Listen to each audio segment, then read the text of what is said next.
Hello, Croc Nation. As we take a brief pause for the holiday weekend, we are bringing back an important conversation that many of us near to hear, especially at the start of the new year. By the way, Happy New Year to all of you. Every January, as the ball drops in Times Square, millions of people make promises to themselves to finally change everything at once. And just as often, those resolutions fade, leaving behind frustrations, guilt, and added pressure. For our survivor thrivers, that pressure can be overwhelming. In this rewind episode, myself, Angel, and of course the host, Dr. E, revisit the idea of New Year's resolutions through a healthier, more compassionate lens. So over the next 2 weeks, we actually took an opportunity to share practical guidance and how to set realistic, meaningful goals. Resolutions that are durable, achievable, and rooted in grace rather than stress. This episode is a reminder that progress doesn't require perfection, and that small, intentional steps can lead to lasting change. Citizens reunited to overcome cancer. We know it as the Croc Podcast. Rewind Special starts right now. Happy New Year. 10, 9, 8, 7, 6, 5, 4, 3, 2, 1.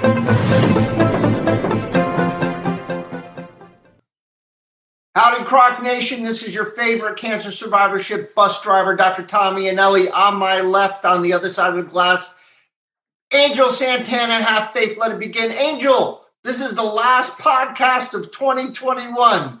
Can't wait to say goodbye to it. And for those of you that are not able to see me, I am wearing my Christmassy lights on top of my head, and we are shining bright because this has been a powerful year. I am happy to see it go because of the COVID world, but I'm sad to see it go because it was a phenomenal year. Mr. Host himself, the bus driver, the icon, the Ayatollah of rock and roller, Tom Ianelli. I love you, brother. Angel, if I could paint a visual for everyone, you have these lights, Christmas lights on your head. I'll turn them off so not distraction. Go ahead. So, Angel Santana, lest us get off track. Croc Nation, last podcast of the year. Lots to say. I believe all of you are probably still a little bit hungover from Christmas. This is December 26th. You probably just powerate yourself through some turkeys and hams and roast beefs and roast beasts and all sorts of fun stuff. You probably still have a bit of a champagne hangover, probably enjoying opening the remainder of your presents and having a great general feeling of goodwill and spirit toward humanity. And now is about the time, Angel. This is the 26th. We're entering in the last week of the year. And I think a lot of people get over that hangover, that holiday hangover, and they start looking forward to the new year. And one of the things people do traditionally before the new year is they set forth a series of resolutions. They call them New Year's resolutions. And do you have any resolutions coming into the end of this year? I do actually. It's like a 1-in-1. It's good health, mainly, of course, for my wife and my unborn son, and just overall peace. And I mean that sincerely. With all the hate that's going on in the world, I'm just looking for peace. That's what I want. So if I have to, channel any other New Year's resolution other than the birth of my son and the health of my wife, I want to channel it back to everyone out there so they can get their peace and happiness. And I appreciate that. And, we are all praying for you on all of our platforms, whether it be the Croc Podcast or Have Faith. We know Rachel is going to have a very healthy delivery and everything is going to go great. And I think when I use the word resolution or think of the word resolution, I think of things that we want to change about ourselves. So, Angel, I think the audience knows by now that you and I probably are not the best looking guys to be wearing a Speedo. We've had some weight issues, you and I, over the years. And I think one of the resolutions that we'll be investigating is probably one of the more popular ones I resolved to lose 20 pounds in 2022. I resolved to stop smoking in 2022. I resolve to improve my relationships in 2022. And all of these resolutions sound great. And certainly they appear complex, but maybe they're more complex than we think. And we're going to examine two, I don't want to call them papers, but probably two just blogs as it relates to resolutions, especially as it relates as to the cancer survivor, and really trying to find whether or not these resolutions are going to be healthy or not, whether these are truly making a resolution is really going to be in the best interest of a cancer survivor. And we're going to use weight loss as an example. And then we're going to turn it around and try to give our audience and our constituency actually what I think are 5 important pillars, not so much for what we think your resolution should be in 2022 if you wish to have them, but really give you some guidelines in how to set forth your personal cancer survivorship resolutions for the new year. Angel, how do you feel about that? Totally agree. As we're being introduced here by my daughter, who's sitting on my lap. But hey, that's what we're a family show, right? So I totally agree with everything you said. And deep down inside, I do have a resolution. I think I misunderstood the question, but I do have that resolution as well. When I meant by good health, I did actually mean lose some weight myself. So I can't agree more. Excellent. So let's go through the actual complexity of a resolution, especially, as I said, as it relates to cancer survivors. So as the new year approaches, many people make resolutions or pledges to be healthier. And while living a healthy life is a great way to lower your cancer risk, some experts believe that a resolution may not be the best way to do this. Let's think about that. Most New Year's resolutions are doomed to failure because it takes more than just a resolution to incur change. It takes self-understanding, skills, strategy, and support. And let's talk about that for a second. What do you say? Absolutely. Let's go for it. So let's use weight losses as our model, and then we'll get into what I say 5 platforms that I think a cancer survivor can use for their springboard to the new year. So a resolution starts not with just sort of a grandiose idea of what they wish to have or how they wish to look or how they wish to be perceived in the new year, but it really starts with self-understanding. And I think the complexity of each of these resolutions can be elucidated when you look at weight loss, because let's think about some of the questions a person has to really ask themselves before they're serious about putting forth this resolution, and not just putting forth the resolution, but actually implementing the resolution and getting the results that the resolution is trying to achieve. So number 1, why do I want to lose weight? What are the reasons that I might be ambivalent about losing weight? Meaning, why am I not willing to do the work that's necessary to actually lose weight? Why do I eat more food than I need? What are the reasons that I eat unhealthy food rather than healthy food? Duh, because it tastes unbelievable, right? That's like a stupid question. What positive purpose do comfort foods play in my life? Are there other ways I could get that comfort? What are my attitudes about exercise? What would I have to give up if I were to eat better and exercise more? And is it really worth it? So if you think about it, we all say, I want to stop smoking. I want to lose weight. I want to fit into this, clothes. I want to weigh what I weighed when I graduated high school. I want to really have a better relationship with my family. I want to behave better, blah, blah, blah, blah, blah. And you say these things, but then there comes a series of questions to clarify that resolution, that self-understanding.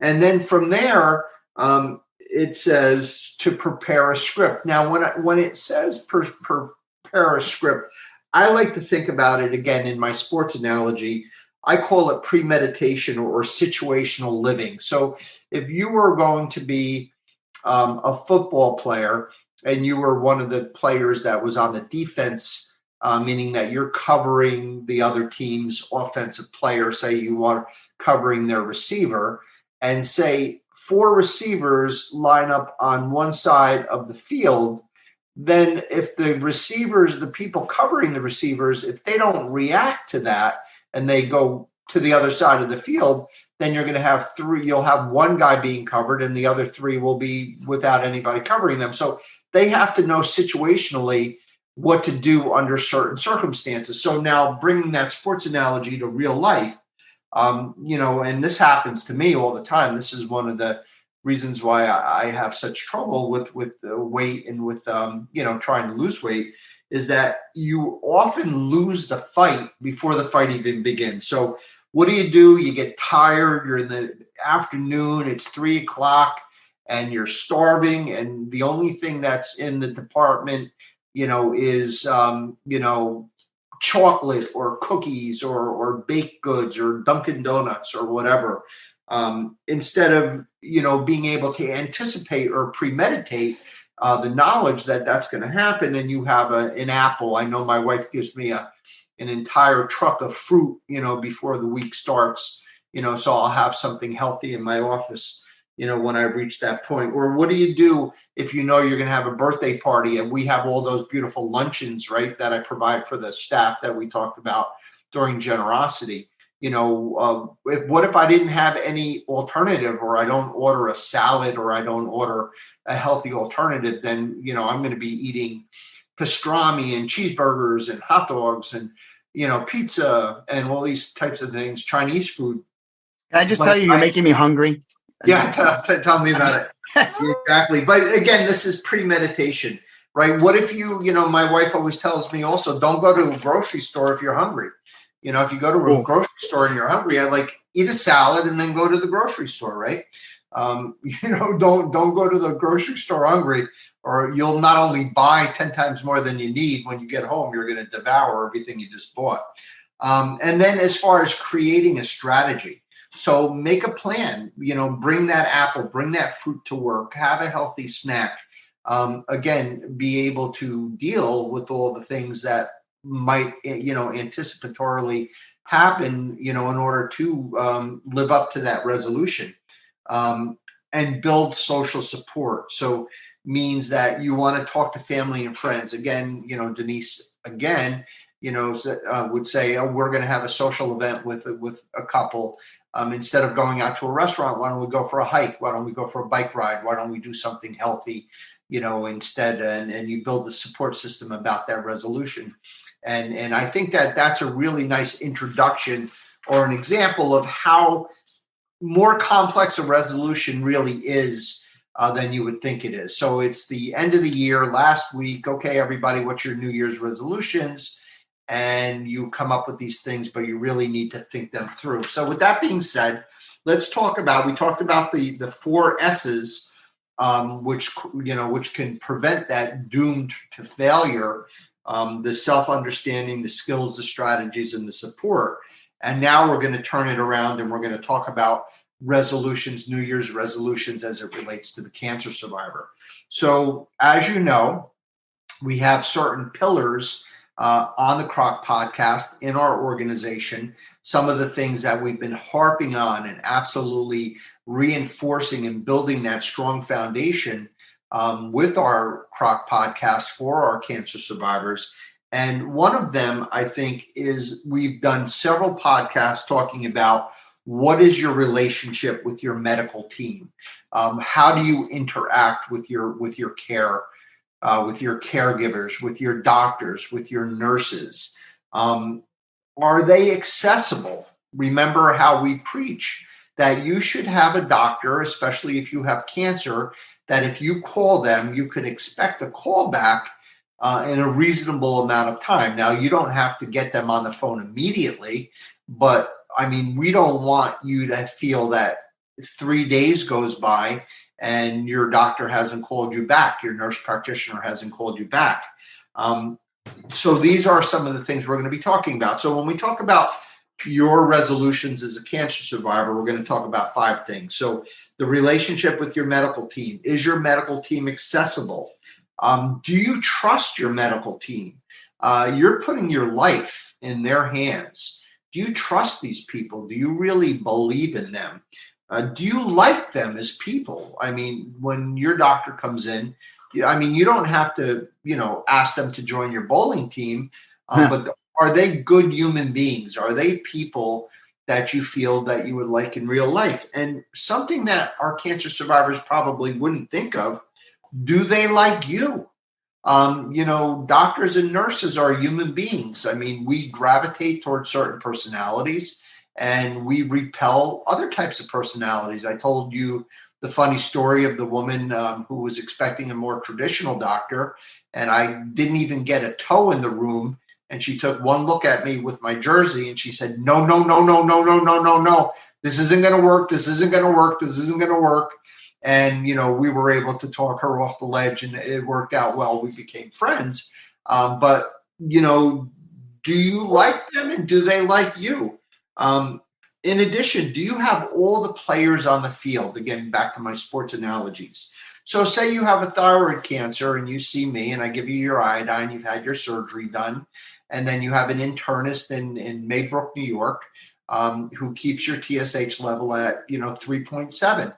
Now, a TSH level of 3.7 would be fantastic for any normal person, but not for a cancer survivor. Your TSH needs to be much lower than that, but they may not know that. So do you have an endocrinologist on your team? If you have prostate cancer in the old days, no prostate cancer patient had a medical oncologist on their team. They would have a urologist or a radiation oncologist, but they wouldn't have a medical oncologist. But guess what? Prostate cancer is getting much more complex. There's a lot of genomics. There's a lot of different sort of molecular targets that can be very susceptible to therapeutics that were not available, in those days. So if you're a prostate cancer survivor, do you have the right players? Do you have the right people on your medical team? What is the role of your primary caregiver? This is probably somebody who has served you well over the last 20, 30, 40 years. For every time you got the flu, every time you got a cold, every time, you might have had an ear infection or, had concerns or there was a lump or bump or whatever. These are the people that kept you going, kept you healthy. What is their relationship or role in your care?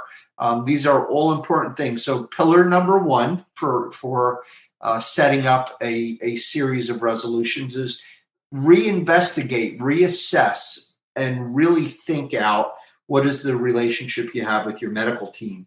Number two, what is your intellectual investment in your cancer survivorship journey? Are you the person who brought a notebook to your consult, or are you a person who just kind of sits there and listens? Do you have a binder where you keep all of your records, where you have all of your films on disc? Do you have a survivorship plan? Do you know what a survivorship plan is? Do you even know the type of cancer you have? Do you know your stage? Do you know your prognosis? Do you know the treatments that you are getting? Do you know the treatments that you're available to have? Do you know the clinical trials available related to your cancer? Again, do you have a survivorship plan? Do you have an in-house support system? Do you have family members that you can talk to? Do they understand what's going on with you? Have you even told your family that you have cancer? Do you have an outside cancer support mechanism like a CROC survivorship group or some other people who are cancer survivors that you can unload on, that you can talk to, that you can share with? That is another pillar we want you to investigate. That would, again, the intellectual investment in your journey. We think that you should be, a partner in your healthcare, not just a passive observer, but you should be an active participant in your cancer survivorship journey. Number three, I call moving and shaking. And this is something, the CROC organization has done since day one, and that's to get people moving. Now, it doesn't have to be marathon running, and it doesn't have to be mountain climbing, or it doesn't have to be triathlons, but you should be doing something, because any type of movement will make you feel better. It will make you think clearer. It will give you confidence. It will also decrease your cancer risks. How about nutrition? Doctors don't know anything about nutrition. What are the difference between whole foods and non-whole foods? What are real foods? What are foods that are not fake? Instead of all of the junk that we put in our bodies, How about substituting some fruits and vegetables? How about going to some workshops, going to YouTube, reading some books? This is all really important stuff. And the moving and shaking, especially, but really all of these, takes an investment. It takes time, and you have to want to be able to do this, not just when you're feeling great and you have a lot of energy, but on days when you don't have that energy and you don't feel that great. You still have to be committed to this path. Otherwise, again, your resolutions will fall flat on their face, right? And we're trying to encourage you to make your resolutions, but give you the ammunition and the knowledge to empower you on how to actually follow through on these resolutions. Managing your cancer roller coaster. So very early in my career, I saw a pattern which was very evident, where a patient would go through their treatments and they would be doing fantastic and their cancer would disappear. And I would have the tears and the hugs and everybody would be really happy. And they would then be given a 6-month follow-up, and I would order a series of tests for them to do in the week or two before they came back to see me. And for 5 months, they would be fantastic. They would be, seldom thinking about their survivorship, seldom worrying. And then for some reason, without them even really remembering about their appointments, there would be this sort of inner clock that would start this anxiety. I called it this roller coaster because it was sort of the countdown to retesting. And we think that one of the reasons why cancer as a disease is so different and so special, and I don't say that in a loving way in any way, but it's because it's a very nefarious and capricious creature that really sort of invade your body, unlike other sorts of diseases like coronary disease or infectious disease. It's kind of an alien that just comes in and takes over and has this power over you. So for those 2 weeks, as you're getting ready for your retesting, you get a little short with your family, you get a little anxious, you get a little uneasy, you get a little insomnia, you get a little agita, as I would say in my Italian language, and then all of a sudden you would get your testing, and then all of a sudden it becomes downright, terror until you get a call from your doctor, hey, everything's great, I'll see you in 6 months, and then and then it sort of revamps. So our model, for dealing with the cancer roller coaster with that fear monster is to, again, going back to the other pillar, was to make sure you have a really good support, situation, both in-house and out-of-house. You have an organization like CROC that encourages fellowship and personal expansion and speaking to people in the same boat as you, and getting that information, hey, I have stage 1 breast cancer. My chances of a recurrence are less than 4%. I'm not going to spend the next 2 weeks terrified of something that's 4% or 2% or 1%. I'm going to just live my life, and I'm not going to let this fear get it behind me. Fear, right? Get it behind me. You serpent, we're not going to let that happen.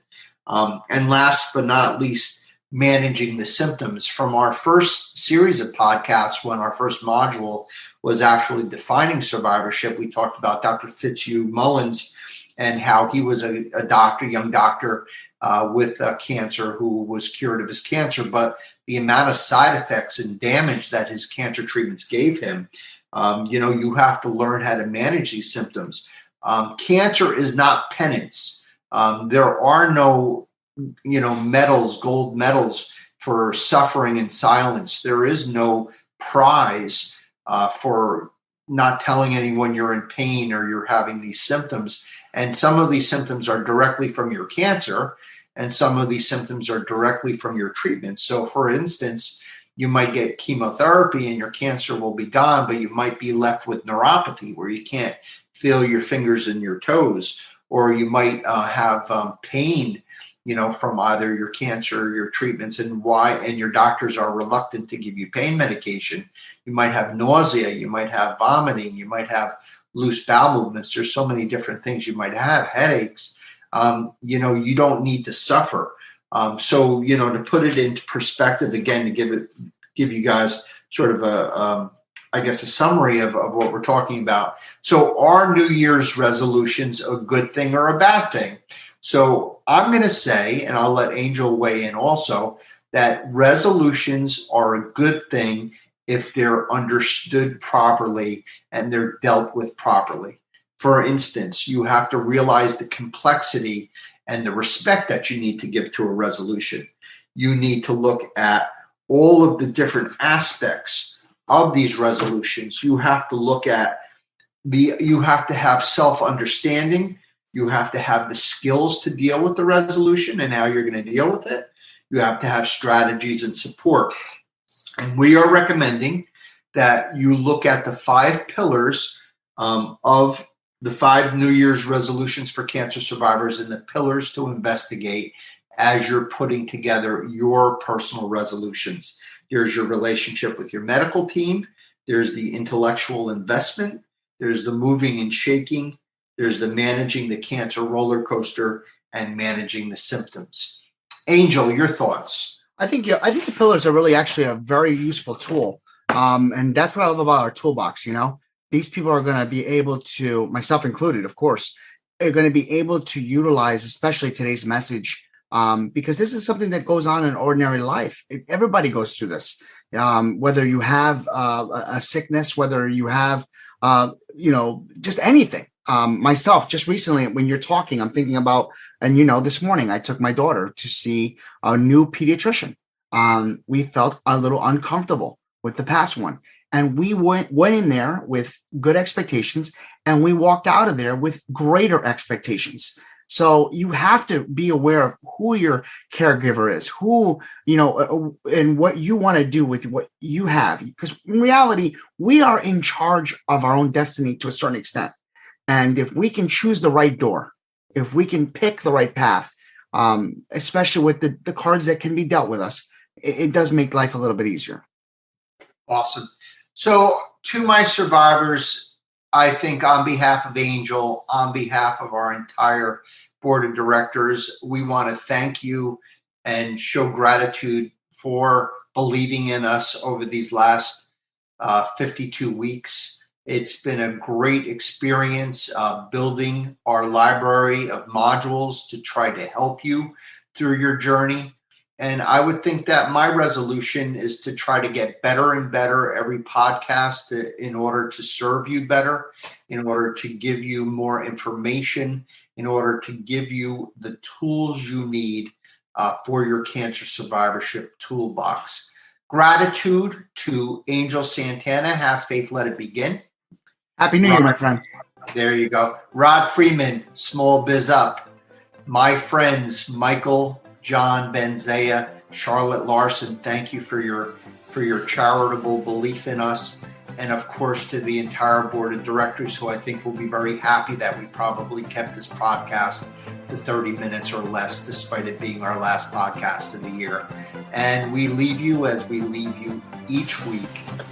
We wish you, from the bottoms of our hearts, from this beautiful holiday week to this end of year podcast, we wish you a long, healthy, happy, cancer-free life. God bless you. God be with you. God love you. Peace. Thank you for listening to the Croc Podcast. On behalf of Dr. Tommy Nelly and myself, we want to wish all of Croc Nation, your family, and your friends a Merry Christmas and a Happy New Year. We'll see you all in 2022.